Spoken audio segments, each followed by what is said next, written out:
Hello and welcome to our YouTube channel. तो class 12 कैसे हैं आप लोग? उम्मीद करता हूँ बहुत बढ़िया होंगे, बिल्कुल सेफ़ होंगे घर पे अपने।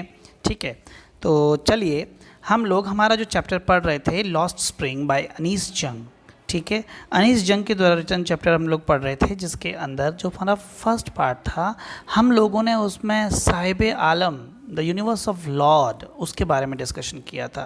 साहिब आलम जो था वो एक साहिब नाम का वो छोटा सा बच्चा था जो रैग पिकर था, जो सीमापुरी क्षेत्र के अंदर रहता था और ओरिजिनली वो ढाका से बिलोंग करते थे, लेकिन उनके जो फील्ड्स है वो सब क्या हो गए, डिस्ट्रॉय हो गए थे फ्लड के अंदर, इसलिए उन्हें वापस भाग के वहाँ से यहाँ आना पड़ा।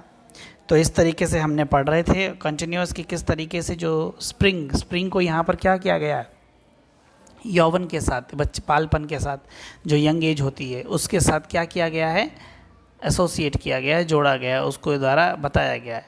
और लॉस यानी खो जाना, तो किस तरीके से यंग बच्चे जो हैं वो शुरुआत में ही अपनी ज़िंदगी के स्टार्टिंग करने से पहले ही ख़त्म से हो जाते हैं, मायूसी सी उनकी छा जाती है।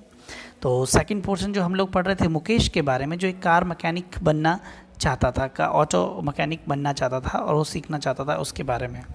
तो उसके घर के बारे में डिस्कशन चल रहा था, उसके परिवार के बारे में देख रहे थे हम लोग, उसके फैमिली में पता लगा हम लोगों को कि फ़िरोज़ाबाद जैसे एरिया के अंदर स्टार्टिंग से ही, शुरुआत से ही हर एक फैमिली जो है वो इतनी मशगूल है एक कार्य के अंदर, ग्लास ब्लोइंग इंडस्ट्री के वर्क के अंदर, जिसमें सारे लोग जो है वो लगभग चूड़ियाँ बनाने के काम में व्यस्त है। चूड़ी बनाने वाला बोला जाता है उनको, अपने आप को।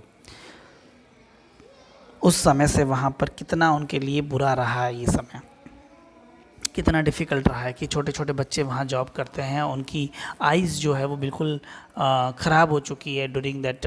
वो जब वो रब करते हैं उस ग्लास को, वेल्ड करते हैं ग्लास को, तो उसकी जो निकलती है अंदर से पाउडर जो बनता है कांच का, उसकी वजह से सांस की प्रॉब्लम, बहुत सारी ऐसी प्रॉब्लम। और अंधेरी जगहों पर फर्नेसेस गए, हीट भरी फर्नेसेस के साथ पास में बैठकर वो मेल्टिंग का काम करना, मोल्ड का काम करना, वो बहुत बुरा है। तो छोटे छोटे बच्चे जो है अपने पेरेंट्स का हाथ बटाने के लिए काम करते हैं और वो इस चीज़ के अंदर फंसते चले जाते हैं। चलिए आज हम आगे पढ़ेंगे page number 24, second paragraph, Savita से स्टार्ट कर रहे हैं। आगे देखते हैं कि क्या बताता है सविता के बारे में। Savita, a young girl in a drab pink dress, it sits alongside an elderly woman shouldering pieces of glass। Savita जो एक यंग गर्ल है, ठीक है, in a drab pink dress, pink dress के अंदर वो उसने पहन रखी है अपने अंदर पे, अपने ऊपर पिंक ड्रेस पहनी हुई है। ड्रैब मतलब यहाँ पर ये है पहनने से, ढके हुए होने से। Sits alongside an elderly women, जो एल्डरली मतलब जो बूढ़ी महिला है उसके अलॉन्ग साइड यानी साइड में बैठी हुई है। सोल्डरिंग पीसेस ऑफ ग्लास, जो पीस ऑफ ग्लास है उनको सोल्डर कर रही है।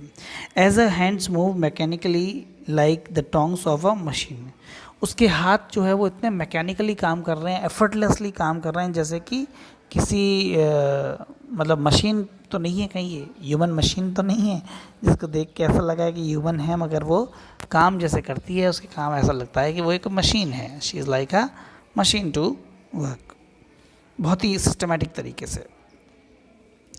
I wonder if she knows the sanctity of the bangle she had make. It symbolizes an Indian woman's suhag, auspiciousness in marriage. वो कहता है कि वो क्या नाम है इसका, सोचती है अनीस जंग कि वो सोचती है कि ये जो चूड़ियाँ बना रही है लड़की, क्या इसको इसके पवित्रता के बारे में, कि चूड़ियाँ किस काम की है, क्या है, क्यों बनती है, क्या पहनती जाती है, रीज़न क्या है, इसकी पवित्रता बारे में, सैंटिटी के बारे में कुछ पता है या नहीं है, उसे ये पता नहीं है। चलिए आगे बढ़ते हैं। वो जो चूड़ियाँ जो है, जो ये इंडियंस के लिए, इंडियन महिलाओं के लिए एक सुहाग दर्शाती है कि मैरिड वुमेन की निशानियाँ होती है, जैसे कि ऑस्पिशियस मानी जाती है मैरिज के अंदर बहुत ज़्यादा, और महिलाओं का सुहाग माना जाता है, सिंबलाइज़ करती है उन चीज़ों को, सिंबलाइज़ है। क्या इस लड़की को, जो ये लड़की अभी वेल्डरिंग चूड़ियाँ जो कर बना रही है, सोल्डरिंग कर रही है, क्या उसे ये पता है इसके बारे में? It will dawn on her suddenly one day when her head is draped with red veil, her hands dyed red with henna and red bangles rolled into her waist. क्या होता भैया, अब देखिए, अब वो कहते हैं कि देखिए कि it will dawn on her suddenly, एक दिन ज़रूर इसके ऊपर भी ये सब कुछ आएगा, ठीक है। एक दिन ऐसा ज़रूर आएगा जब उसको एक लाल साड़ी के अंदर, लाल ड्रेस के अंदर वो पहनाई जाएगी और सर पे उसके वेल होगा, घूंघट होगा। उसके हैंड्स जो है वो रेड डाइड का मतलब मेहंदी लगाई होगी लाल, ठीक है ना, विथ हिना, हिना यानी mehndi, and red bangles rolled into her wrist. और जिसके हाथ हैं, कलाइयाँ जो है उसमें क्या होगा, कंगन होंगे जिसके अंदर वो पहनी हुई होगी, चूड़ियाँ जो पहन रखी होगी उसने, एक समय उसका भी आएगा ऐसा। She will then become a bride, उस समय वो एक दुल्हन, एक ब्राइड बन जाएगी। Like the old women beside her who became one many years ago, the still the has bangles on her wrist but no light of her eyes. बिल्कुल वैसे ही जैसे ये ओल्ड वुमेन जो है जिसके बिसाइड ये बैठी हुई है, जिसके पास में ये बैठी हुई है, ये भी दुल्हन बनी थी कुछ समय पहले। ये ओल्ड वुमेन भी क्या हुई थी, दुल्हन बनी थी, जिसके ऊपर रेड वेल वगैरह जो है हुआ था। और देखो इसकी कलाइयों को, उसकी कलाइयों में आज भी, कितने साल हो गए हैं उसकी शादी को, लेकिन आज भी उसके हाथों में वो बैंगल्स है, ठीक है। But no light in her eyes, उसके हाथों में वो चूड़ियाँ हैं लेकिन उसकी आँखों में क्या नहीं है, लाइट नहीं है, ठीक है, बिल्कुल भी। एक वक्त शेर भर खाना भी नहीं खाया, एक वक्त का भी खाना जो है उसको नहीं हजम हुआ, नहीं मिल पाया, नहीं खा पाई। She says in a voice drained of joy, ऐसी आवाज़ में कहती है जिसमें कोई उत्साह नहीं है, कोई जोश नहीं है। She has not enjoyed even one full meal in her entire life time, that's what she has reaped. She was not able to even eat food, एक पूरा शेर भर का खाना का मतलब है पेट भर के जो खाना खाता है ना आप लोग, मन भर के जो खाना खाते हैं, वो लोग भी उन्होंने कभी नहीं खाया होगा उस महिला ने। और उनकी आवाज़ जो है वो बिल्कुल जॉय में से कन्वर्ट होकर ट्रेन में आ जाती है। She has not enjoyed one full meal entire her life time, that was she has reaped, जो भी उसने आज तक कमाया उसमें पूरे में। Her husband an old man with flowing beard says I know nothing except bangles, उसका हस्बैंड जो है क्या कहते हैं, बहुत ज़्यादा मतलब मेहनत की उन्होंने, ठीक है ना। और old man with a flowering beard says I know nothing except bangles, कि मुझे बैंगल्स, चूड़ियों के अलावा और कुछ नहीं आता। All I have done is make a house for the family to live in, सिर्फ मैंने जो किया है अपनी ज़िंदगी के अंदर, जो पाया है वो है एक सिर्फ घर बनाया है जिसके अंदर परिवार रह सकता है। इसके अलावा उस बूढ़े आदमी ने अपनी पूरी लाइफ में कुछ भी नहीं किया है, एक्सेप्ट बैंगल्स बनाने के अलावा वो कुछ जानता भी नहीं है। Hearing him, one wonders if he has achieved what many have failed in their lifetime. He has a roof over his head. जब उस बूढ़े आदमी की बातों को सुनते हैं, जो बूढ़ा आदमी है जिसकी लंबी लंबी दाढ़ी है, वो कहता है कि अपनी पूरी ज़िंदगी में मैंने सिर्फ़ और सिर्फ बेंगल के अलावा कुछ नहीं बनाया है, सिर्फ बेंगल बनाना ही मैं जानता हूँ, इसके अलावा मुझे कुछ नहीं आता है, ठीक है ना। तो ये सब सुनकर ऐसा प्रतीत होता है, ऐसा लगता है जैसे कि उस बूढ़े आदमी ने वो पा लिया है जो बहुत सारे लोग जो है फेल हो गए हैं ज़िंदगी के अंदर पाना, ठीक है। ऐसा मतलब ऐसा फील होता है उसको सुनकर। अनीस जूंग ऐसा सोच रही है, ऐसा कह रही है कि जिस तरीके से वो बूढ़ा आदमी कहता है कि मैंने पूरी ज़िंदगी में बस यही किया है कि चूड़ियाँ बनाई हैं और एक ज़्यादा से ज़्यादा अपने परिवार के लिए क्या कर पाया हूँ, छत बना पाया हूँ बस पूरी मेहनत से अपनी, ठीक है, जिसमें वो रह रहे हैं, रूफ, घर। तो ऐसा फील हो रहा है जैसे कि बहुत सारे लोग जो हैं वो फेल हो गए हैं उस चीज़ को अचीव करने के अंदर अपनी लाइफ टाइम के अंदर, और उसके पास सिर्फ सर के ऊपर सर ढकने को छत है मौजूद।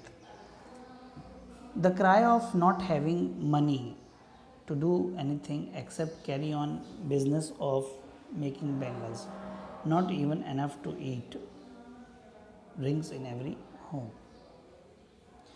The cry of not having to do anything except carry on the business, ये रोना जो है इसका कि इसके अलावा उनके पास कुछ करने को ही नहीं है. They do not have anything to do unless they are doing bangle making bangles. सिर्फ बैंगल्स, सिर्फ चूड़ियाँ बनाने का काम ही उनके पास रह गया है, इसके अलावा और कोई काम ही नहीं है. Not even enough to eat rings in every home. ठीक है ना. हर एक घर के अंदर तो बराबर पूर्ण रूप से समय के अनुसार खाना भी नहीं होता है. यानी टाइम का जो खाना होता है, समय का जो खाना होता है, वो भी उन्हें नहीं नसीब हो पाता. एक समय का प्रॉपर खाना भी उन्हें नसीब नहीं हो पाता. तो आप सोचिए कि किस तरीके से वो लोग ये कर पाएंगे, किस तरीके से ये लोग चीज़ कर पाएंगे, ये बना पाएंगे. ये है आपके अनिल जून से रिलेटेड कहानी, जिसके अंदर उन्होंने बताया कि लोगों के लिए प्राप्त करना, चीज़ों को प्राप्त करना कितना मुश्किल है. वो लोग क्या है कि कम्प्लीटली फंस चुके हैं उस जगह के अंदर, इस तरीके से कि उन लोगों को आगे बढ़ने का मौका ही नहीं मिल रहा है, उन लोगों को चेंज होने का मौका मिल ही नहीं रहा है. ठीक है. और उन लोगों के तो पास खाने को भी इतना नहीं है कि नया अलग से बिजनेस क्या चालू करेंगे, क्या स्टार्ट करेंगे. The young man echo the lament of their elders. Young man echo the lament of their elders. कहने का मतलब है कि जो यंग मैन हैं, जितने भी जवान लड़के हैं, वो सब अपने बूढ़े जो पेरेंट्स है, जो माँ बाप है, जो भी लोग हैं उनके साथ में, और जो लोग उनकी सहायता कर रहे हैं, जो लोग हैं उनकी जो पहले जा चुके हैं एल्डर्स, वो जो कर रहे हैं उनकी साउंड को, उनके रोने को ही क्या कर रहे हैं, लेमेंट कर रहे हैं, एको कर रहे हैं, उसका सिर्फ एको के रूप में. जिस तरीके से आप पहाड़ियों के बीच में खड़े रहकर और ज़ोर से अगर आवाज़ दोगे, बहुत ज़ोर से, तो ऐसा लगता है कई बार कि आपकी आवाज़ जो है वो एको हो रही है, आपका साउंड जो है वो क्या हो रहा है, रिफ्लेक्ट हो रहा है.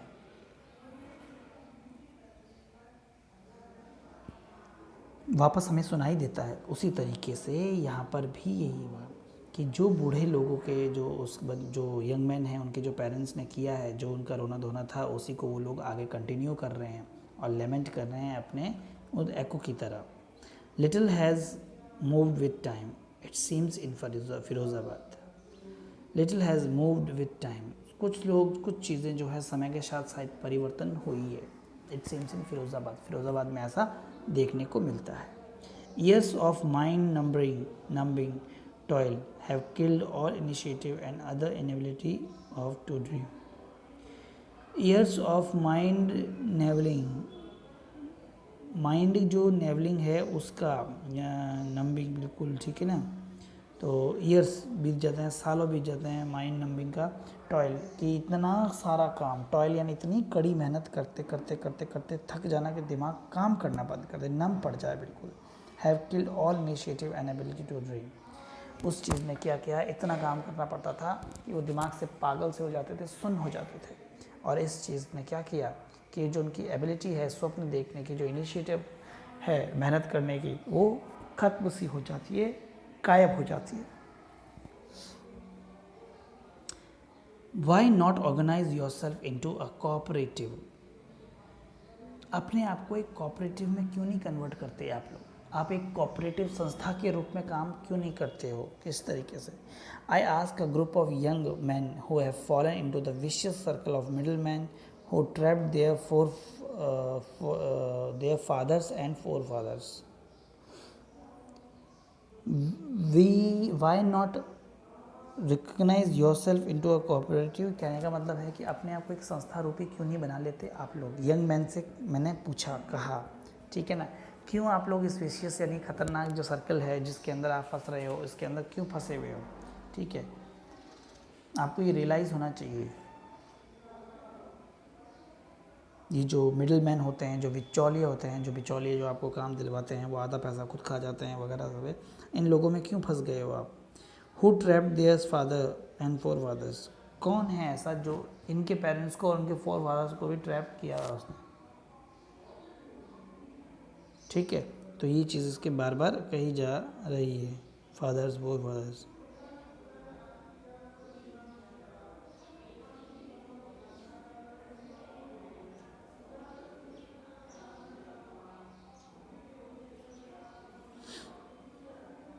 तो रीड किया आपने वापस. चलिए आगे बढ़ेंगे अब हम लोग.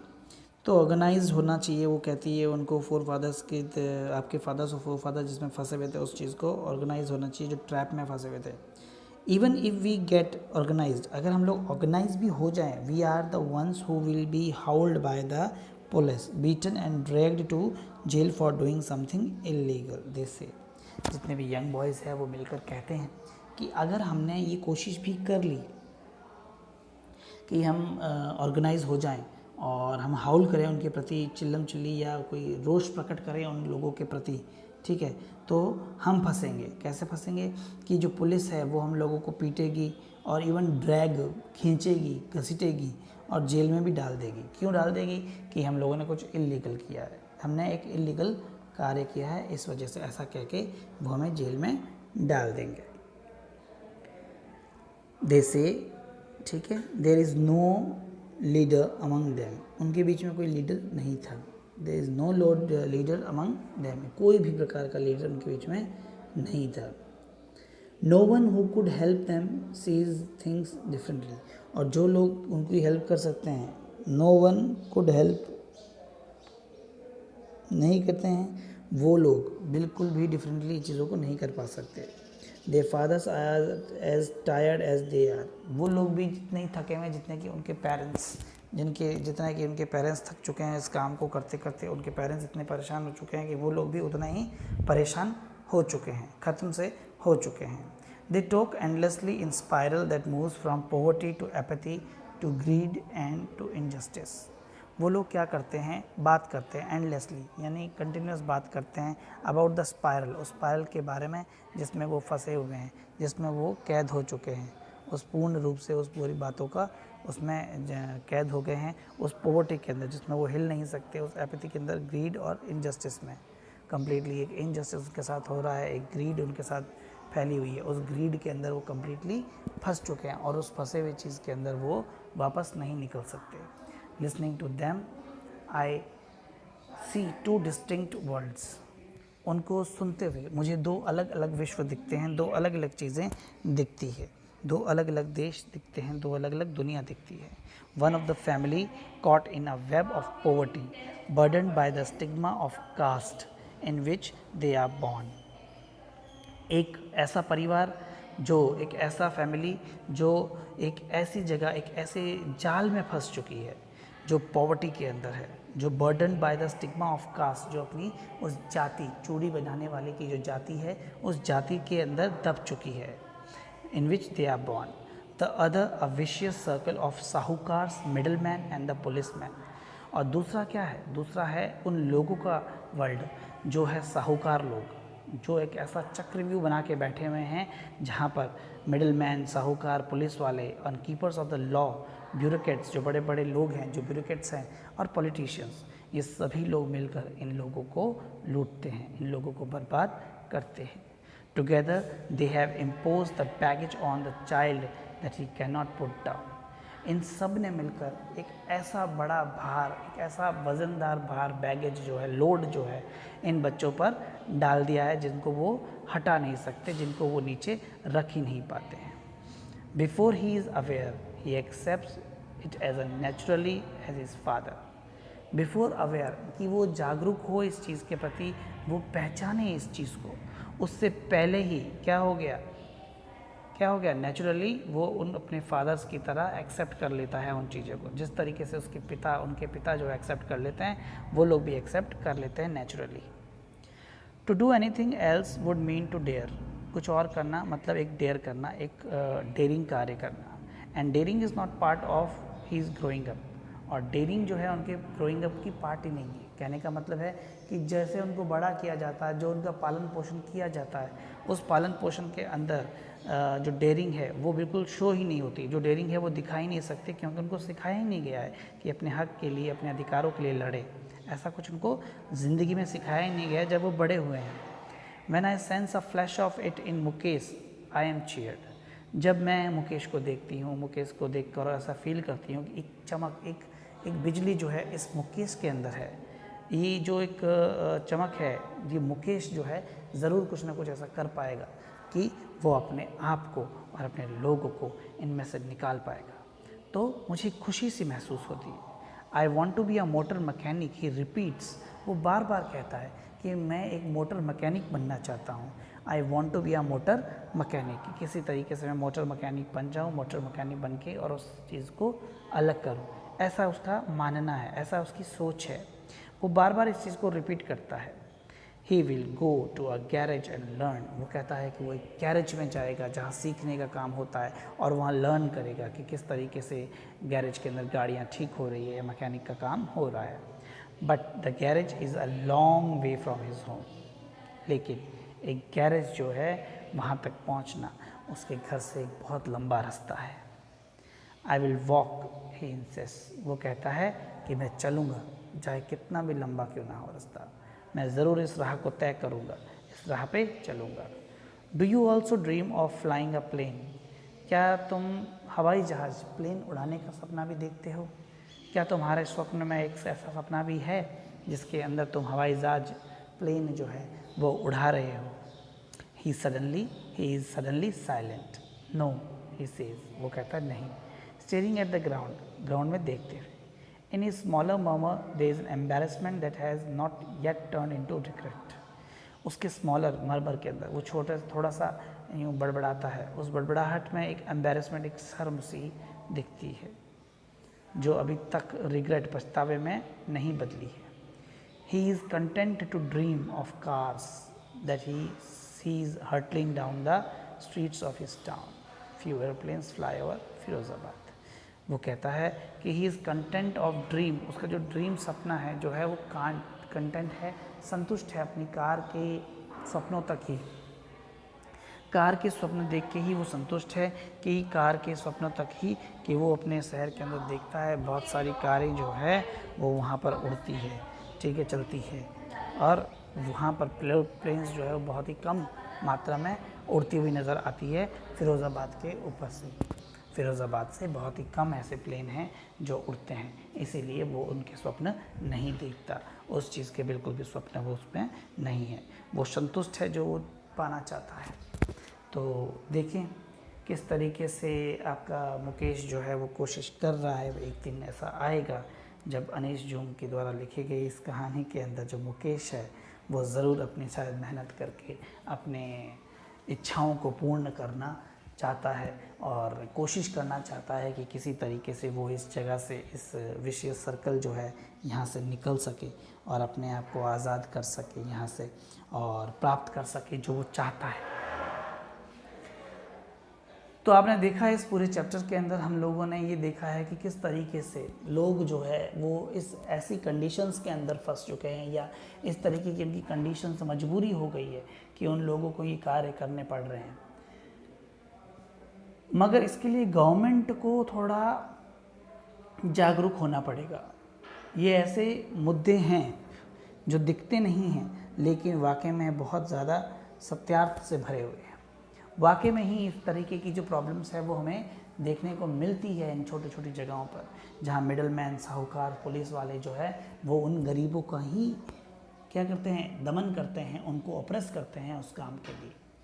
कोई अगर सपना देखता है आगे बढ़ने का तो उसके सपने को तोड़ने पर लगे हुए होते हैं।